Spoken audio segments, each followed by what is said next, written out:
नमस्कार दोस्तों, के स्टडी पॉइंट में आपका स्वागत है।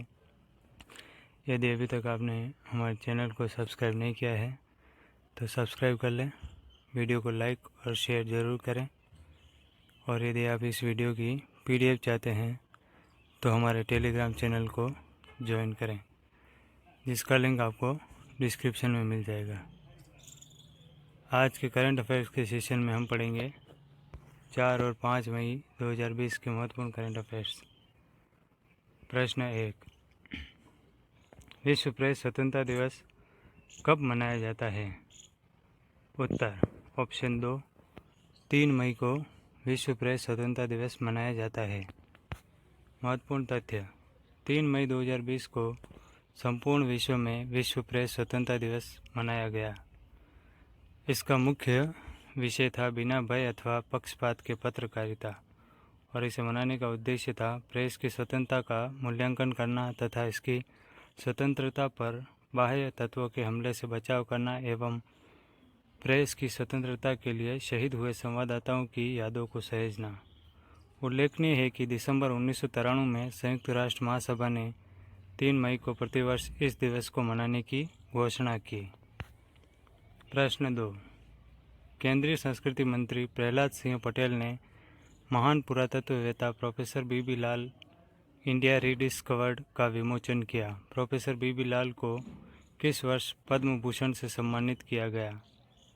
उत्तर ऑप्शन 4, वर्ष 2000 में सम्मानित किया गया। महत्वपूर्ण तथ्य: 2 मई 2020 को केंद्रीय संस्कृति मंत्री प्रहलाद सिंह पटेल ने महान पुरातत्ववेत्ता प्रोफेसर बीबी लाल के शताब्दी वर्ष के अवसर पर ई बुक प्रोफेसर बीबी लाल इंडिया रीडिस्कवर्ड का विमोचन नई दिल्ली में किया। प्रोफेसर लाल का जन्म 2 मई 1921 को उत्तर प्रदेश के झांसी जिले में स्थित गांव बेडोरो में हुआ था। यह पुस्तक एक शताब्दी विशेष संस्करण है जिसे प्रोफेसर बीबी लाल शताब्दी समारोह समिति द्वारा तैयार किया गया। वर्ष 1968 से 1972 तक भारतीय पुरातत्व सर्वेक्षण के महानिदेशक रहे प्रोफेसर बीबी लाल को वर्ष 2000 में पद्म भूषण से सम्मानित किया गया था।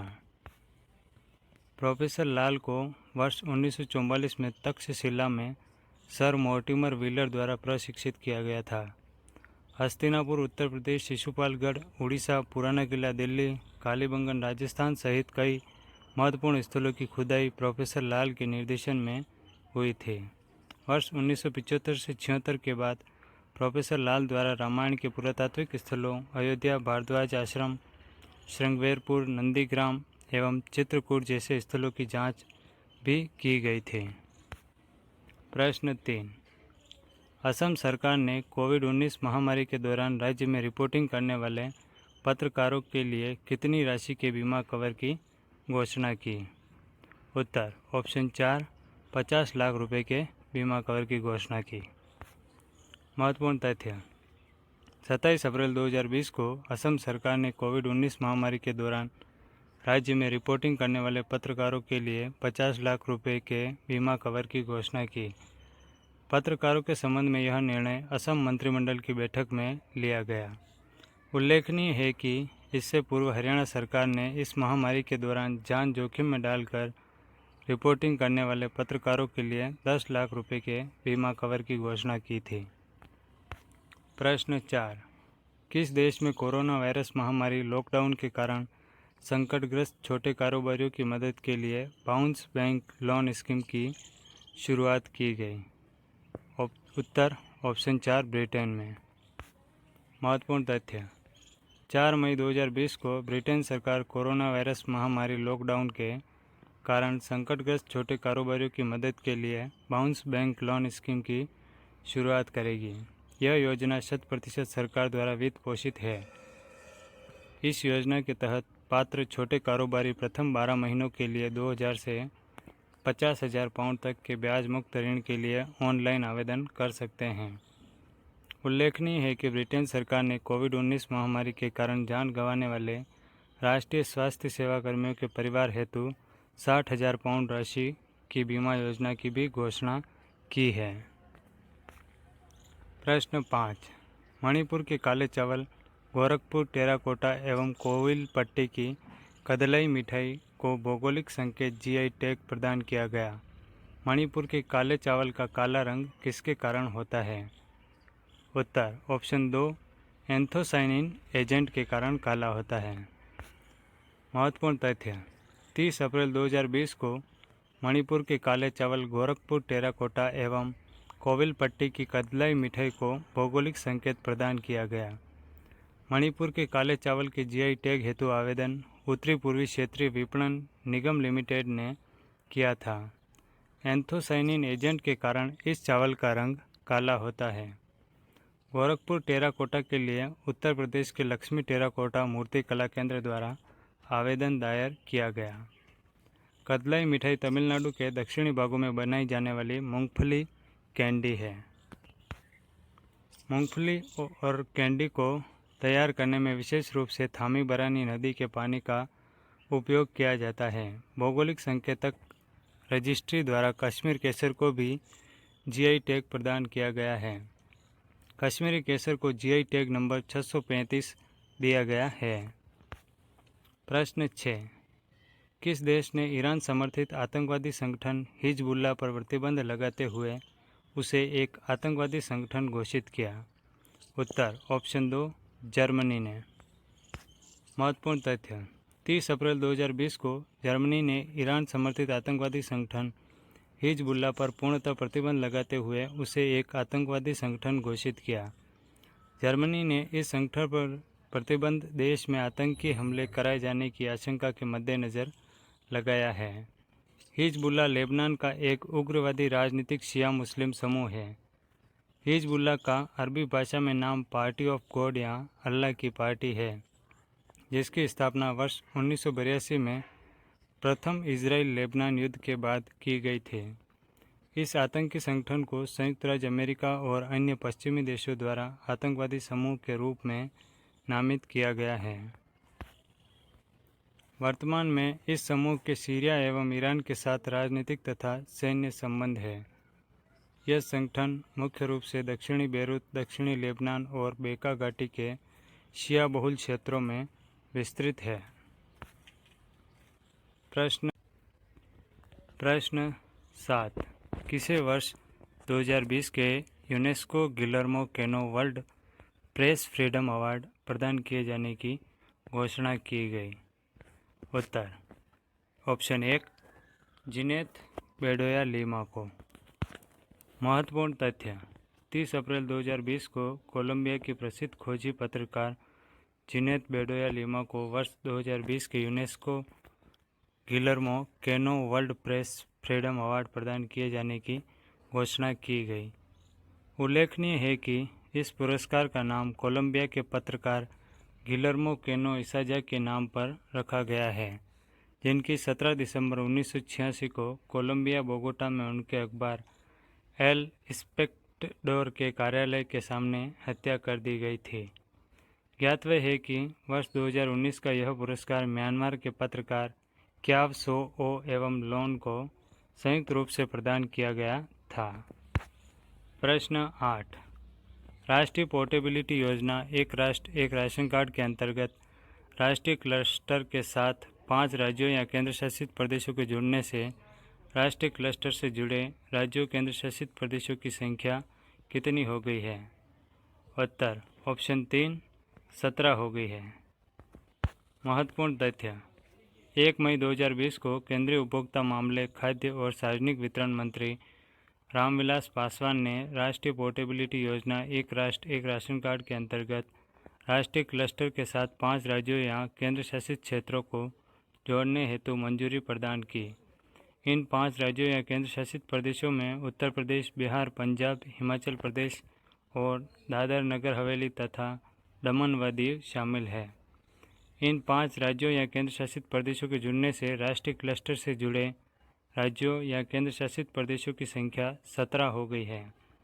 राष्ट्रीय क्लस्टर से पूर्व में जुड़े 12 राज्य आंध्र प्रदेश, गोवा, गुजरात, हरियाणा, झारखंड, केरल, कर्नाटक, मध्य प्रदेश, महाराष्ट्र, राजस्थान, तेलंगाना और त्रिपुरा है।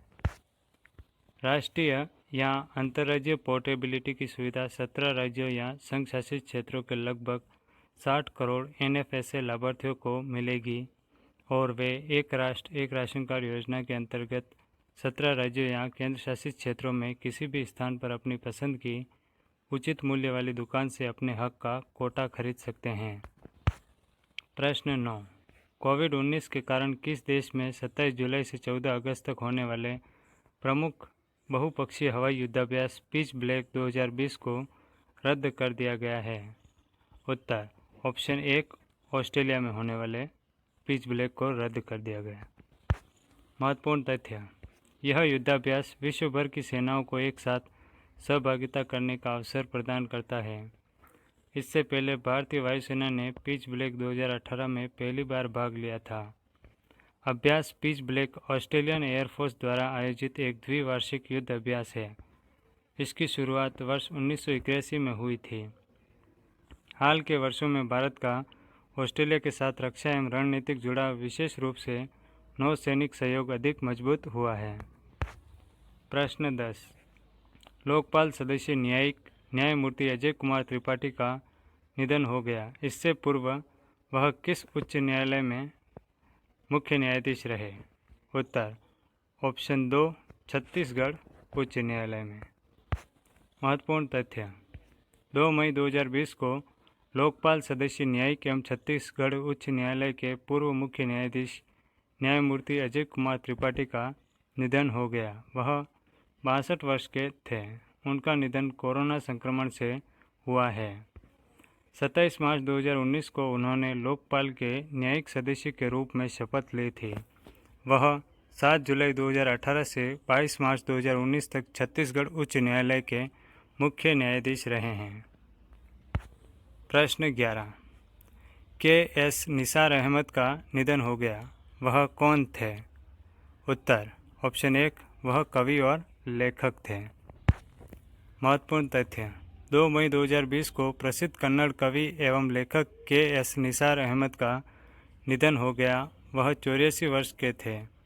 वह नित्योत्सव कवि के नाम से प्रसिद्ध थे। उन्हें वर्ष 2008 में पद्मश्री से सम्मानित किया गया था। प्रश्न 12। बनेरघट्टा जैविक उद्यान में एनिमल अडॉप्टेशन प्रोग्राम के तहत नागरिकों को 1 वर्ष के लिए उद्यान के वन्य जीवों को गोद लेने की अनुमति प्रदान की है। यह उद्यान कहाँ स्थित है? उत्तर ऑप्शन 3 बंगलुरु में स्थित है।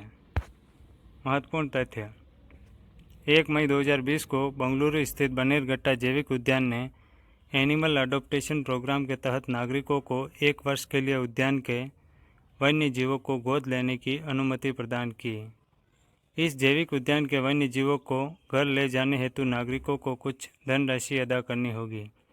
भारतीय कोबरा तथा एशियाई हाथी के लिए प्रतिवर्ष क्रमशः 2000 रुपये तथा 1.75 लाख रुपये देने होंगे। इस जैविक उद्यान में किंग कोबरा, जंगली बिल्ली, असमिया लंगूर, काला हिरण, सांबर इत्यादि गोद ले सकते हैं। इसमें भागीदार लोगों को आयकर अधिनियम की धारा 80G के तहत कर में छूट देने का प्रावधान भी किया गया है। बनेरघट्टा जैविक उद्यान की स्थापना वर्ष 1972 में हुई थी, जिसे वर्ष 1974 में राष्ट्रीय उद्यान घोषित किया गया था। ज्ञातव्य है कि वर्ष 2006 में देश के पहले तितली पार्क की स्थापना यहीं पर की गई थी। प्रश्न 13। किस राज्य के मुख्यमंत्री ने जगन्नाथ विद्या दिवेना योजना का शुभारंभ किया है? उत्तर ऑप्शन 3 आंध्र प्रदेश के मुख्यमंत्री ने।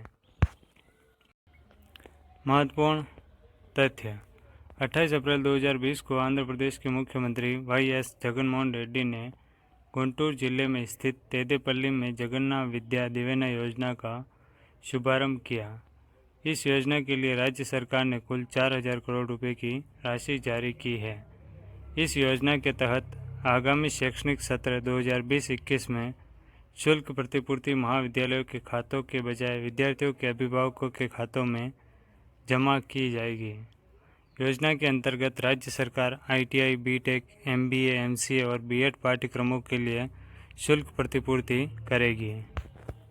सरकार इस योजना के माध्यम से योग्य पात्र उम्मीदवारों को 15,000 रुपये से 20,000 रुपये तक की राशि प्रदान करेगी। प्रश्न 14। किस राज्य में राज्य के नागरिकों की प्रतिरक्षा प्रणाली को बढ़ाने हेतु एक अनूठी योजना जीवन अमृत योजना शुरू की गई है। उत्तर ऑप्शन 1 मध्य प्रदेश राज्य में। महत्वपूर्ण तथ्य 28 अप्रैल 2020 को मध्य प्रदेश के मुख्यमंत्री शिवराज सिंह चौहान ने राज्य के नागरिकों की प्रतिरक्षा प्रणाली को बढ़ाने हेतु एक अनूठी योजना जीवन अमृत योजना की शुरुआत की। इस योजना के तहत राज्य सरकार नागरिकों को मुफ्त में आयुष विभाग द्वारा तैयार किए गए विशेष त्रिकूट चूर्ण का पैकेट वितरित करेगी। योजना के अंतर्गत आयुष विभाग के सहयोग से मध्य प्रदेश लघु वनोपज संघ द्वारा काढ़ा के लिए 50 ग्राम के पैकेट तैयार किए गए हैं। पीपल, अदरक और काली मिर्च से बनाया गया यह काढ़ा राज्य के ग्रामीण और शहरी क्षेत्रों में 1 करोड़ लोगों को मुफ्त वितरित किया जा रहा है।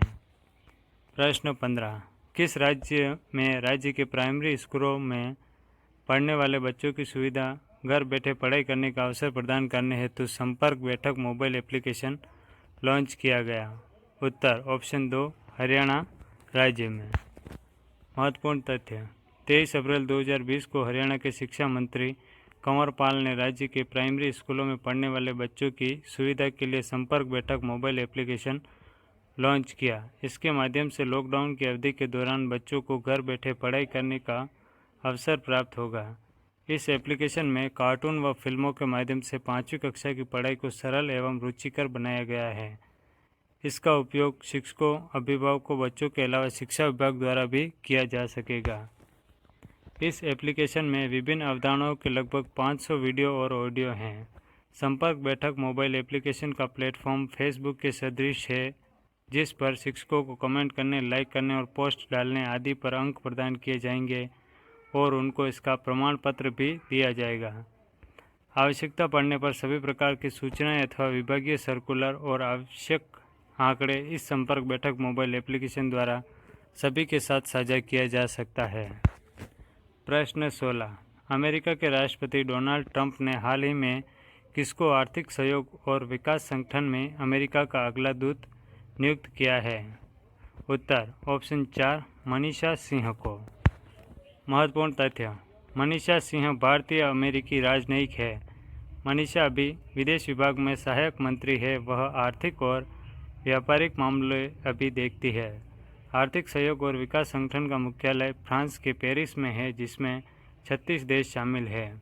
OECD आर्थिक प्रगति और विश्व व्यापार को आगे बढ़ाने के लिए काम करता है। मनीषा सिंह ने वाशिंगटन के अमेरिकन विश्वविद्यालय से अंतर्राष्ट्रीय विधि में पोस्ट ग्रेजुएट की डिग्री ली है।